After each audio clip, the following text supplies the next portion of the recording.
सनातन धर्म में चातुर्मास्य को दिव्य देवी साधना काल माना जाता है। आषाढ़ मास के शुक्ल पक्ष की पद्मा अर्थात देवशयनी एकादशी तिथि से क्षीर सागर में शेषशय्या पर विराजमान भगवान विष्णु जब योग निद्रा में चले जाते हैं तो चातुर्मास्य का प्रारंभ होता है और देव उठनी प्रबोधिनी एकादशी पर चातुर्मास्य पूर्ण होता है। 4 मास का ये काल चातुर्मास्य कहलाता है। यदि आप चातुर्मास्य करते हैं तो आपको कुछ नियम और संयम पालन करना चाहिए, क्योंकि चातुर्मास्य में जिस भी नियम और संयम का पालन किया जाता है वह अनंत पुण्य फलदायी माना जाता है। शास्त्र कहते हैं कि बुद्धिमान मनुष्य को चाहिए कि चातुर्मास्य के इस साधना काल में कोई नियम ग्रहण करना चाहिए तथा किन्हीं वस्तुओं का और अपनी बुरी आदतों का त्याग करना चाहिए और यथाशक्ति उनका पालन करना चाहिए। भगवान विष्णु के निमित्त नियम, जप, तप, साधना, होम तथा प्रतिदिन स्वाध्याय अथवा व्रत अनुष्ठान करना चाहिए।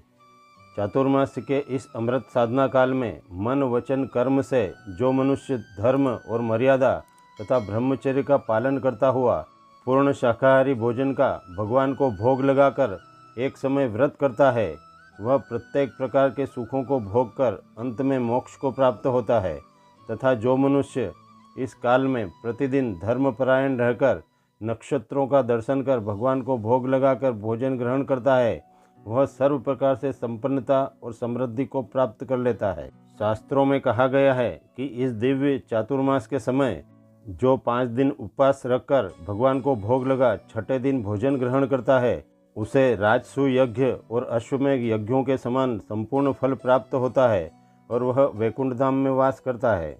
तथा जो मनुष्य चातुर्मास में 3 दिन रात उपवास कर चौथे दिन भोजन करता हुआ चातुर्मास से पूर्ण करता है, वह इस नश्वर संसार में जन्म मरण के चक्रव्यूह से मुक्त होकर अग्निष्ट होम यज्ञ का फल प्राप्त करता है तथा उसे अपने बंधु बांधवों का बिछोह नहीं होता और अंत में मोक्ष को प्राप्त करता है। तथा जो मनुष्य चातुर्मास्य के इस दिव्य अमृत साधना काल में नमक रहित भोजन करता है, उसके सभी शुभ कर्म सफल होते हैं। जो मनुष्य चातुर्मास्य में प्रतिदिन स्वाहा के अंत में विष्णु के मंत्रों का तिल और चावल की आहुति देता है, वह कभी रोगी नहीं होता। चातुर्मास्य में जो मनुष्य प्रतिदिन स्नान कर भगवान विष्णु के सामने पुरुष सूक्त का जप करता है, उसकी मेघा और बुद्धि सदा प्रखर रहती है और उसके कुल का उद्धार हो जाता है। चतुर्मास्य के इस काल में मनुष्य हाथ में ऋतुफल लेकर भक्ति भाव से भगवान विष्णु की 108 परिक्रमाएं करता है, वह कभी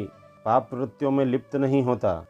4 माह के इस काल में कार्तिक मास में श्रेष्ठ ब्राह्मणों की सेवा कर उन्हें आदर से जो मनुष्य भोजन कराता है, वह अग्निष्ट होम का फल प्राप्त करता है। यदि 4 मास पूर्ण नियमों का पालन न हो सके तो कार्तिक मास में पूर्ण नियमों का पालन करते हुए व्रत और धर्म पालन करना चाहिए। तथा चातुर्मास्य में जिन बुरी आदतों का और वस्तुओं का त्याग किया हो, वह चातुर्मास्य पूर्ण होने पर किसी निर्धन या विद्वान ब्राह्मण को दान देनी चाहिए।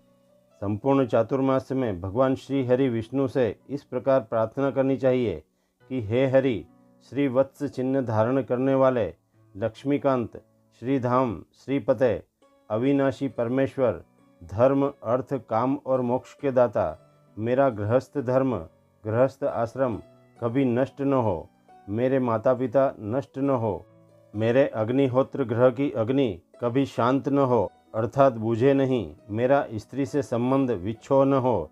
हे देव, जैसे आपका शयन ग्रह लक्ष्मी जी से कभी शून्य नहीं होता, उसी प्रकार प्रत्येक जन्म में मेरी सैया धर्म पत्नी से शून्य न हो। धन धान्य, पुत्र पुत्री, पौत्रों से मेरी गृहस्थी सदा पूर्ण रहे। इस प्रकार प्रार्थना करते हुए भगवान को अर्घ्य देकर अपनी शक्ति के अनुसार ब्राह्मण की पूजा कर यथाशक्ति दान और दक्षिणा दें। इस प्रकार चातुर्मास्य पूर्ण करने पर भगवान श्री हरि विष्णु और माता लक्ष्मी की सदा कृपा बनी रहती है तथा संपूर्ण जीवन सुखमय व्यतीत करते हुए अंत में मोक्ष की प्राप्ति होती है।